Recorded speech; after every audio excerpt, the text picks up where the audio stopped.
मराठी मातृभाषा चॅनलवर आपले स्वागत। मुलांनो, आज आपण शिकणार आहोत मराठी बालभारती इयत्ता पहिली या पुस्तकातील बीज ही कविता। बीज या कवितेचे लेखक आहेत सुनील पगारिया। तर यांनी बीज म्हणजे बी, तर एका बी वर अतिशय छान अशी कविता केलेली आहे।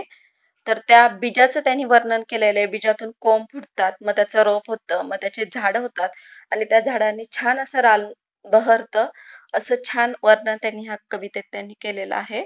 आपण कवितेचं वाचन करूयात। बीज, इथं काय रुजतंय, माती खाली निसतंय, पाण्याने भिजतं, इथं आहे इवलं सुरेख बीज। एवढासा कोंब हळूच येईल वर, एवढासा कोंब हळूच येईल वर, सूर्य म्हणेन त्याला माझा हात धर। अंगाई गाणं वारा गाईल त्याला, अंगाई गाणं वारा गाईल त्याला, झुलता झुलता पानं येतील त्याला। इवल्याशा रोपाचं झाड होईल छान, फुला फळांनी बहरेल रान।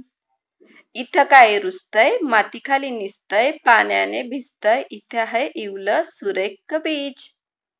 एवढाचा कोंब हळूच येईल वर, सूर्य म्हणेन त्याला माझा हात धर।